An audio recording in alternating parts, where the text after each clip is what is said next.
Welcome to this week's episode of the Building Texas Show. I'm thrilled to have Carey here from Boerne Little League. And when we think about what's happening in Texas, when we talk about entrepreneurial activities, I want to pause and say we all live and work to really create community and support our families and create a quality of life that we're pursuing. And in Boerne, Texas, we enjoy a great one. And it was featured recently nationwide when Boerne Little League went to the Little League World Series. And I was just so moved to see our community come together, our state come together in so many ways. And it started such a conversation amongst friends and family and sometimes people that don't ever work together, but we could find common ground around Little League baseball. And as an assistant coach at Boerne Little League today for my kids' teams, I'm thrilled to sit down with the commissioner of the league. We're going to talk a little bit about the Little League World Series, but the conversation is really how are we building and developing the future workforce, the future leaders, the future fathers in baseball of our community.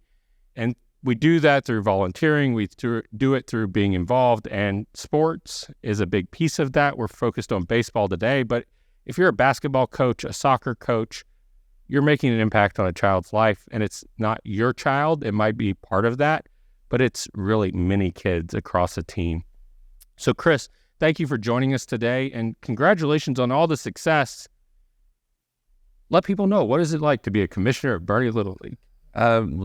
Technically, the role is the president of the league, so but it's a lot of fun. This year has definitely been fun with all the excitement around the Little League World Series and this team, and just a lot of people don't know the amount of effort that's put in the background to make a league of almost 1,000 kids in the spring, 700 kids in the fall to make that happen. We've got 16 board members that are part of that. We've got every division has a commissioner.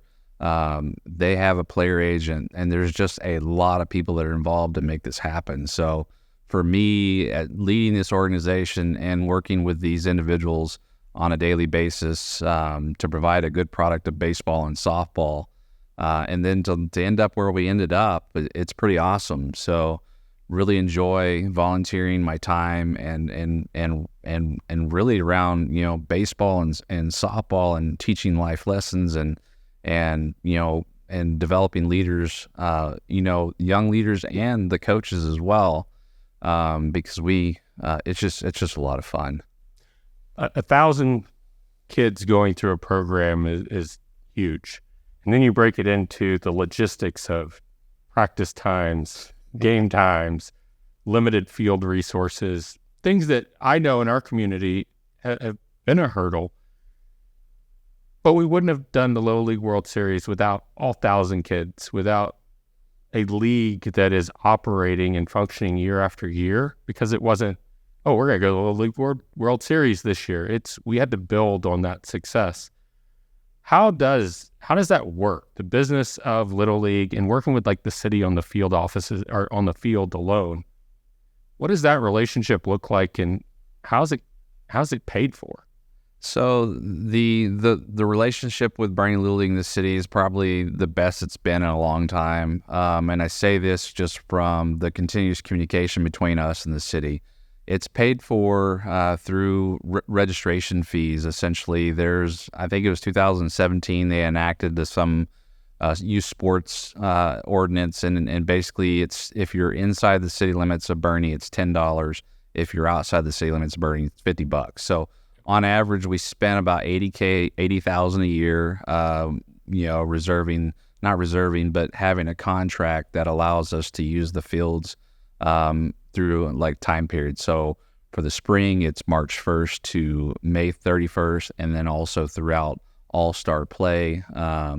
So having a majors team going, playing all summer, we basically had access to Quad 2, for example, all summer for whatever teams are continued to participate throughout the tournaments. Same thing for softball as well. The same rules apply there. And then in the fall, we have the fields basically August 20th through October 31st, and it's a Monday through Thursday agreement. We're looking at hopefully getting the city to agree to a longer term agreement in the spring, and then also more days in the fall. So that's something we're working on with the city.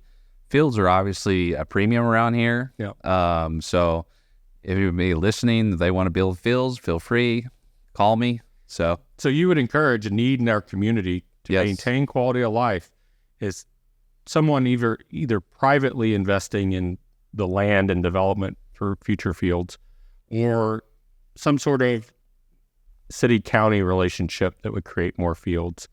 I think we have Boerne Parks and Rec talking about that. We have some other people really working on that problem, but who else uses those fields? So we talk about Little League, but then there's select leagues and travel ball, and help me understand that landscape, because it's a little bit daunting as a parent to think about the time. Yeah, so we during the spring select there's the Play NCS or the Syntax organization will contract to have the fields. It's typically anywhere from 3 to 4 weekends during that contract period. So in the spring, we've got a Monday through Sunday, so basically all week long. And then when you roll into the fall, now it's Monday through Thursday, so you start seeing more select activity on Fridays, Saturdays, and Sundays at the field. So, and then outside of that contract, you'll see a lot of select teams utilizing the space. So and when I think about this problem, I don't think about this problem as a Boerne Little League problem. I think as a Boerne youth baseball / softball problem as a whole, because if you think about where do these kids go from here, from Boerne Little League from travel baseball, select baseball, whatever you're going to call it, where do they go? What's the next level? Well, they go into high school. So whatever happens here benefits the future of this, if you think about the high school baseball organizations and beyond. So, and we have a lot of talent that's produced and curated all the way through high schools. And we have a successful high school program with Boerne ISD and other ISDs in the region. But I've also seen from an economic development concept and just on the business side of youth sports, I was in Panama City Beach, Florida, and they have a giant sports complex with hotels all around it. And it looks like when I was walking through the parking lot, I was on my way to the skate park with my 9-year-old, but I saw license plates from all over the Southeast, and they were having baseball tournaments. And to me, that's hotel occupancy tax, that's tourism, that's economic activity around youth sports. Does something like that benefit the local leagues too? It just depends on who. If the local league runs and operates the fields, and yes, in this scenario, if you've got, let's just say, we'll just call it if we're doing the Texas West State Tournament for Little League here in Boerne, Texas, you're bringing roughly 8 teams into town. They're going to bring family members. They're going to have a place to eat. They're going to have a place to stay, all that stuff. And it really is a boost for the economy. And I would love to have these conversations with the city of Boerne about having more availability for tournaments for Little League. Now, there are select tournaments as well that do the same thing. And it's just, to me, from an economic, it brings a lot of dollars into town. It's that tourism that's going to come in for a specific reason, purpose, and then move on. So let's talk about that one last time, back to the Little League World Series, because I was asked by my 9-year-old, how do you get on the team that goes to the Little League World Series? And I said hard work and persistence and practice. But who made that team? What was it that brought that team in particular together? So we have a lot of I would consider a lot of past Boerne Little League players that in coordination with Justin, essentially to bring Justin Newsom, our manager for the team, to bring these kids back into Little League. I mean, one thing it does for regular season rec baseball, it elevates the game. My 10-year-old probably learned more from these 12-year-olds than he has his whole baseball career learning from me. Just watching it on TV. He actually played against some of these kids during the regular season, and then he went on and played All-Stars himself as well. But so we wanted to get some seasoned baseball players back into the league to be able to have a shot to go further. I mean, for the longest time we've either won district or gone to sectionals, but we haven't gone past sectionals. And And the goal was really not just all stars. The goal was how do we improve regular season play too, and essentially give everyone, in a way you think about it, it's almost like having a select experience inside Little League, playing against these kids that are really good.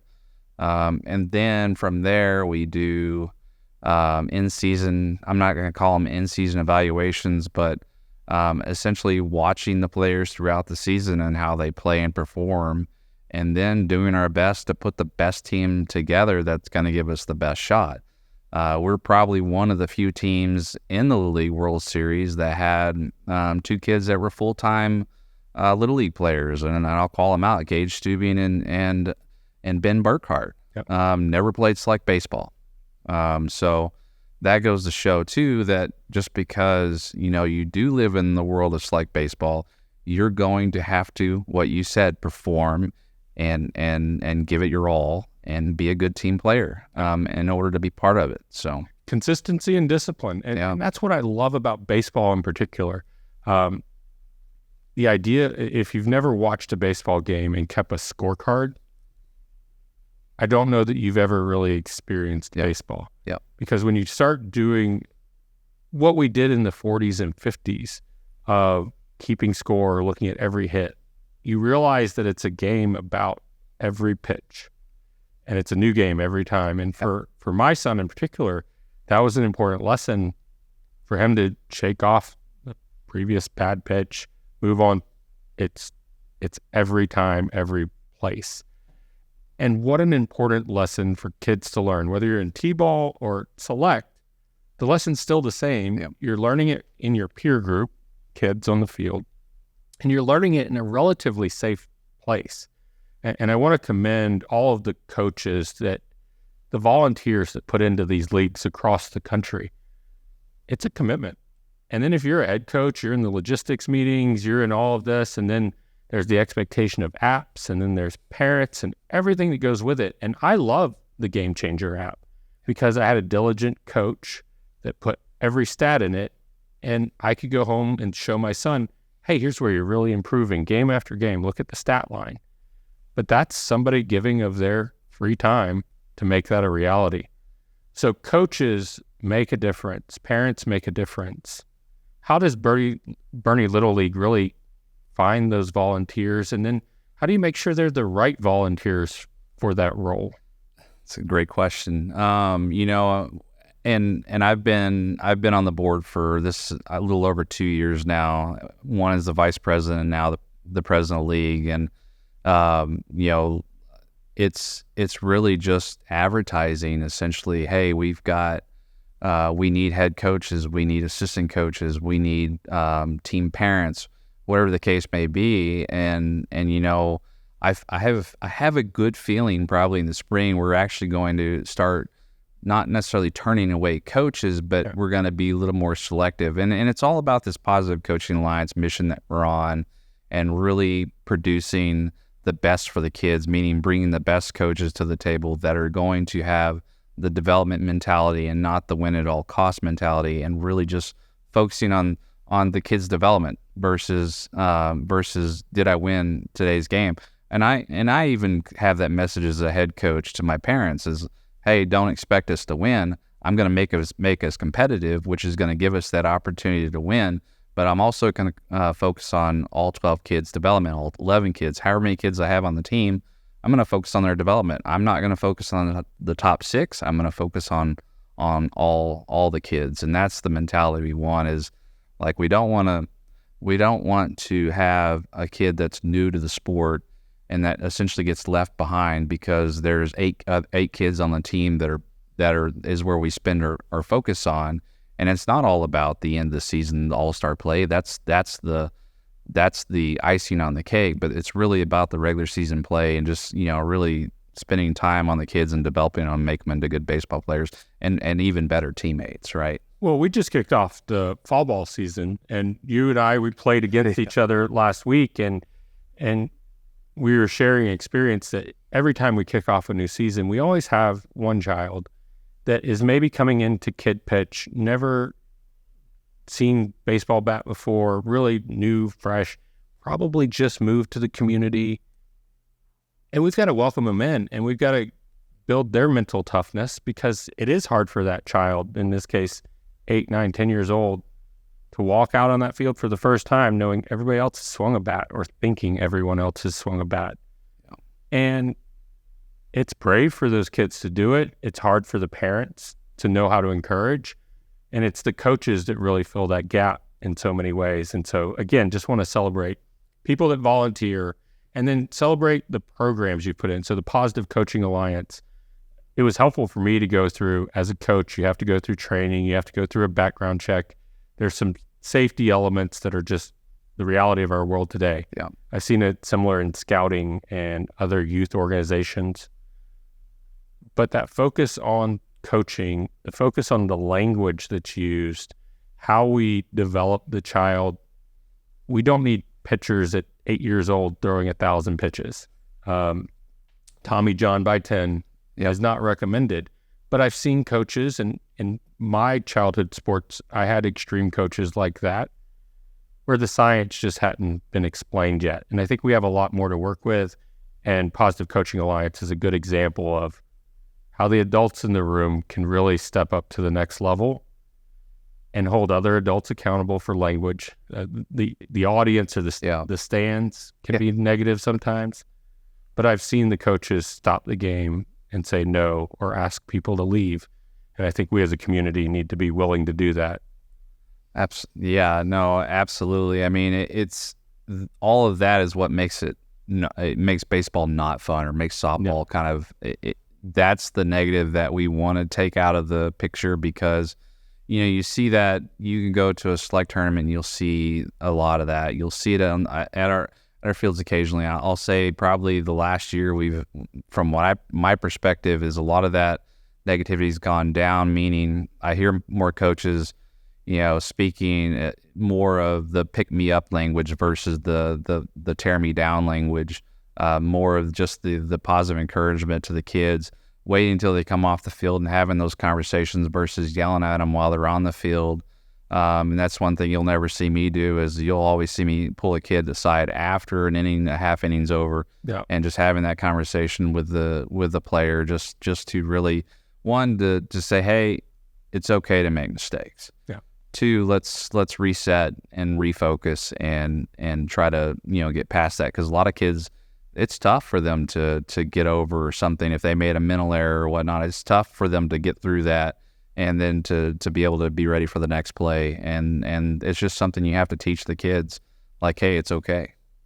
But I know adults in the workforce that are still struggling to learn that lesson, because they weren't involved in a healthy youth sports activity growing up, or they didn't get exposure to other adults as they were growing up and developing those tools and systems. And so, again, just welcoming everyone to baseball, because it's not an exclusive. Even if you're 10 years old and never played before, come out and get involved. You're going to be put in a place where you're encouraged and lifted up in the Little League mentality. And just the skill of going out and failing, and it's okay to fail. When we look at, just the Little League World Series was an example. You had to have depth in those charts. You had to have kids that could go to different positions and give the coaches the ability. How do you get that kid that just wants to be the pitcher all the time to really become the utility player, to become strong in other roles where they can be a good team player? For in Little League, if you think about it, a lot of the better kids, where do they end up playing? They either play shortstop, first base, second base, third base, catcher, or pitcher. You really don't have a lot of kids that play the outfield. And so kind of the nice thing about this scenario is when you have kids playing both select and Little League, you get that true utility player aspect from those kids, because in select, it's possible that they're an elite player and they're playing in the outfield in select, because that's just where they're playing, because there's potentially 5 other kids on the team that are better and they're playing infield, or whatever the case may be. So that's really how you develop that, is by kids moving around through the developmental. Even in Little League, you can accomplish this too. I have my son, for example, has played outfield even during the regular season. So it's about putting kids in different positions and really like teach them how to play every position possible. And that's how you get the true utility player. It's not just by sitting a kid playing shortstop and expecting him to go play right field in All-Stars. That's just not going to happen. Well, my son's experience, he wanted to be in the infield. That was like the signal that he was doing well. And eventually he got to be the catcher. And it woke him up to really understanding the game differently and taking a lot of pride in it. And that's what got him to a next level. And it was trying different positions and getting them to where they could really just find themselves and be confident. When we look at Boerne Little League, and I want to go back to, it's expensive at some point. And when I think about somebody going on a 2-week tournament and kind of how do you plan for that? We didn't expect that to happen. But I think more importantly, how do we make youth sports like this, and we'll just use your organization as an example, Boerne Little League. If I think about our community, we've got 30% of our students at Boerne ISD are on some sort of support program. And so in that instance, I think line items like Little League registration and others become less affordable and accessible. What does the league do to ensure that really is every kid has an opportunity if they express it? Yeah, so we work with the school and Sam's Kids for those scenarios. We also offer scholarship opportunities too. So we essentially take some of our registration fees and dedicate them to scholarship opportunities. When you talk about for regular season play, when you start talking about tournament play, we don't, unlike most of the leagues around here, we don't charge a fee for all-star play, meaning we're not charging for uniforms and those kind of things. Because we don't want to exclude anyone from the process. And then when you start talking about tournament play, now you're talking about, travel to, for example, for the Texas West tournaments in Abilene, you end up, you take your kid and then you take the family goes as well, and you could easily rack up $2,000 from that trip. And then you go to the next level, regionals, same kind of thing, except now you're talking more money, $5,000 to $6,000. And then you've got Williamsport, which for a whole team and their family, luckily with Williamsport and regionals, the player and the coaches are essentially covered. Okay. For travel and for hotel, food, and that kind of thing. The families, though, on the other hand, are not covered, and that's where you start leaning on your small businesses, your corporations and whatnot to see what you can raise. We learned a lot this year from what's the best way to do this to what's not such a great way to do this. And a lot of it is just because of just the documentation provided by Little League was not really clear. So there's a lot of guessing. And now that we've been through it, there should be no more guessing. Hopefully the next time we go through this, I'll either be around or I can be around to coordinate or help with this effort, just so that we don't go through this again. So next year's team should call you and say, hey, there's some lessons learned. Yeah, next year we've got 24 parents, 12 players, and a whole board that could probably provide some advice. So, but it is a good callback to, and it's exciting when you're in the Little League World Series, and we saw our community really come and rally around that. Bars and restaurants and small businesses, y'all were able to fundraise really well. And we saw the pros and cons of that, right? You had other people trying to say, oh, I'm raising for this. Yes. They may not be. So I would always encourage in some of those, make sure you're supporting the right organization. But the small businesses in every town across America really do make youth sports like Little League or others possible. And we see it every day on the signboards in the field or the uniforms on the back. That's a critical part of community support, creating future leaders. Sure, you're advertising your business, but really you're advertising your character in so many ways and what's important to you. And that was so fun to see it come together the way it did when we were on national TV. But the reality is it's been like that for a long time. I look at our ball fields and I look at the plaques in the ground at every quad. It says, hey, Bart Hutton and family made this possible. And there's many others, I just remember his name, but There's many others, and they didn't do it because you were on ESPN. They did it because they love baseball. They had kids in the program, and it made a lifetime impact to those kids.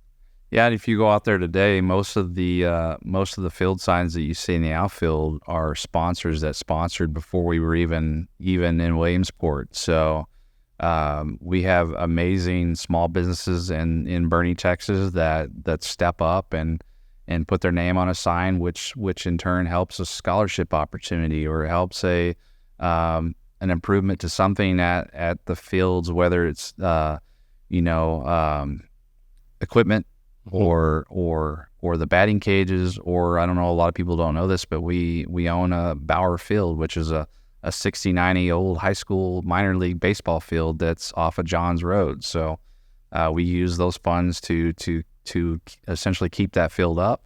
And then again, it's all about providing good equipment for the kids, because like you said, there's scenarios that a kid may not be able to afford something. We can provide it, and we provide catcher's gear from the aspect of developing catchers, because otherwise, you've got the one kid on your team that has his own gear, and if he's the only one catching, you're in trouble. Yeah. So it really is a team sport in the community. I just want to call our audience as entrepreneurial business leaders. I commend your company for being so open when you get this experience, and it's going to be a big disruption, but they were excited to support you. yes, They were excited to learn more about baseball through an employee going out and making a huge community impact.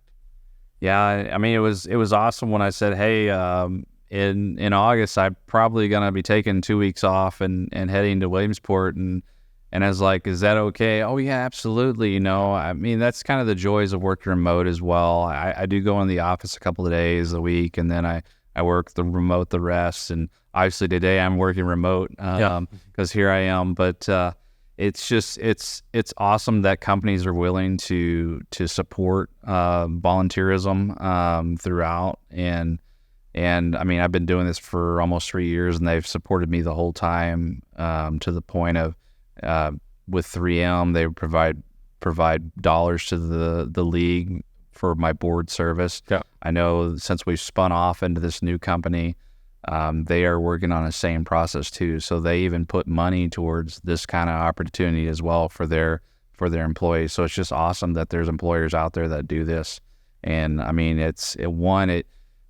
I learned from this too. Mm-hmm. I learned how to lead, an organization as well as leading in my own organization. And this is the development opportunity as well, if you think about it. So, yeah, when you end up leading a group to national TV in that way, and then just the character development of those kids for companies, the small businesses, Main Street businesses in our town, that's your future customer, your future workforce, people that are going to be around your kids in school, whatever it might be. You're developing character, you're investing in the future of our community, and that's so important. And I want to make sure that we just reiterate, Little League is available for anybody at all ages and stages to come in. It doesn't mean they're going to be on All-Stars and going on to Little League World Series. They can on merit, but we welcome a 10-year-old that's never played baseball before to come in and start learning the skills development and the character development that go along with playing team sports. pending a birth certificate. Pending a birth certificate. No, we can't identify as a 12-year-old. Yeah. Come play. So, but no, Little League is open up till, technically 16 years. We haven't had a 15, 16-year-old program in a long time. That's kind of a goal. Okay. With Bower Field that allowed us to start including 13 and 14-year-olds in what we call our junior league program. And then it's going to advance from there, and hopefully we can have a senior league program too, because those two teams have the same opportunity as the team that went to the Williamsport to the Little League World Series. They do a Little League World Series for juniors and seniors, just in different locations, but they do the same kind of concept. So, and as we wrap up, I so appreciated that we got to play each other last week in kid pitch, right? And so not the age that we saw on TV, a little bit younger. And we got some new players in there at all positions. But that's my favorite part. I've been coaching for 4 years, and on every team, there's somebody that's never picked up a bat. And they got to be brave to go stand in that batter's box. And they've got to try a new position. And they're probably not going to be the pitcher on day one. But even if you're right field and that pop fly is coming to you for the first time and you've never really experienced it, there's a lot of character development that happens in that 30 seconds. And then you drop it and you pick it up and you throw it in and you do it again.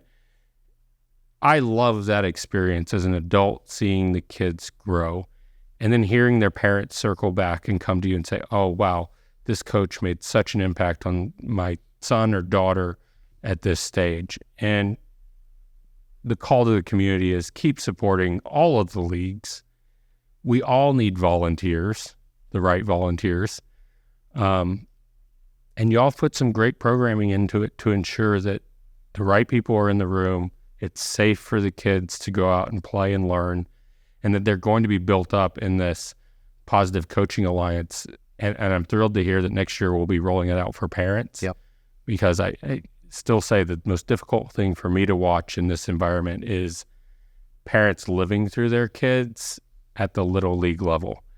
It makes no sense to me. It's my personal opinion. Yeah. But the damage it does to that kid is really what hurts me.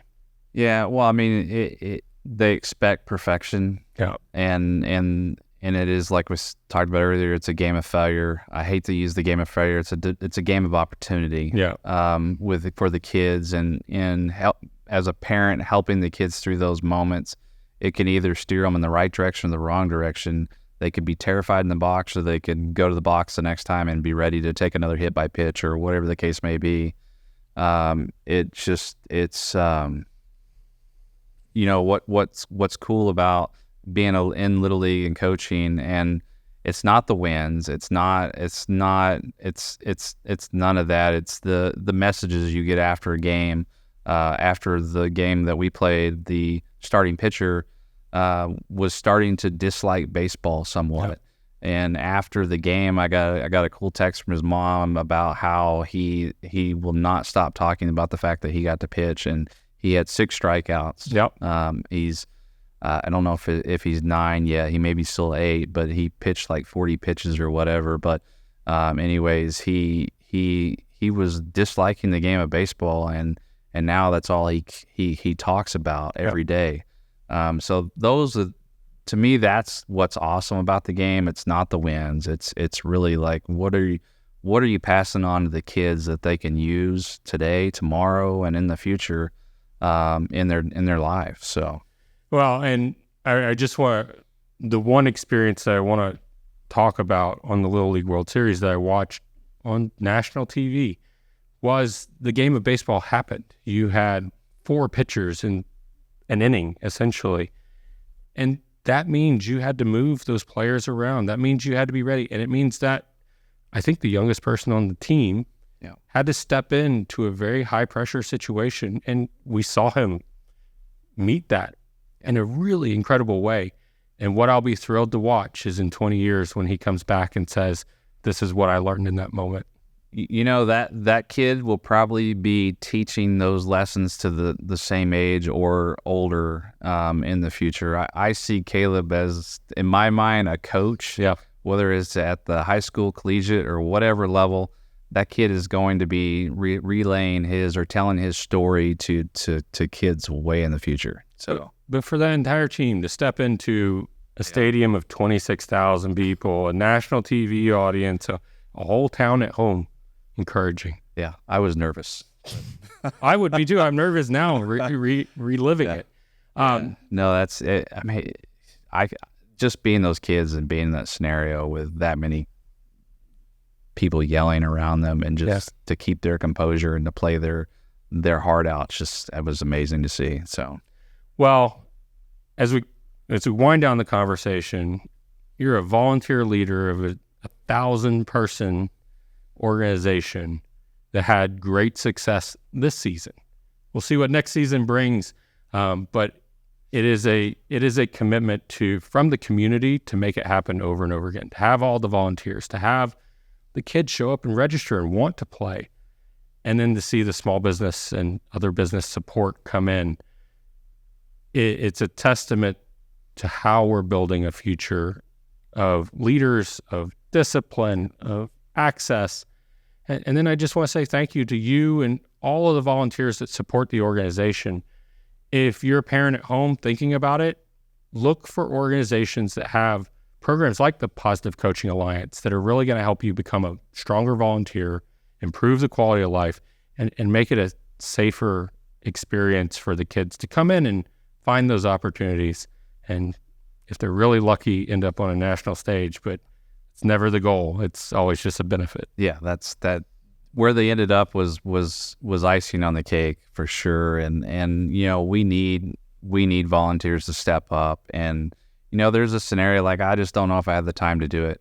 Always remember, if you're stepping up to coach, you've got 2 other coaches to help you out. So don't always think that you're going into this alone. Yep. Because that's what initially I thought as well. And I was sitting in the stands and 2 gentlemen said, "Hey, do you want to help us coach?" And I'm like, "Sure, I'll help." You know, I wasn't planning on coaching, but you know, I've been coaching since. So and that was not even 3 years ago. That was 8 years ago when or not even 8 years ago, 6 years ago. I even coached prior to having kids. So just as something to do. Yeah. And I really enjoyed working with the kids and just teaching them the game of baseball. And so it was just one of those things like, hey, you want to help coach? Because I was new to the area. So I was like, I don't know anybody, you know. So Yeah. that's always kind of a thing too, is like, well, I don't really know anybody. We've got a great group of what I call core individuals that volunteer that would be happy to take anybody under their wing and teach them the game of baseball and softball. So, Well, Chris and the entire Boerne Little League team, thank you for the way that you are building Texas and really building future leaders in our community and around the country.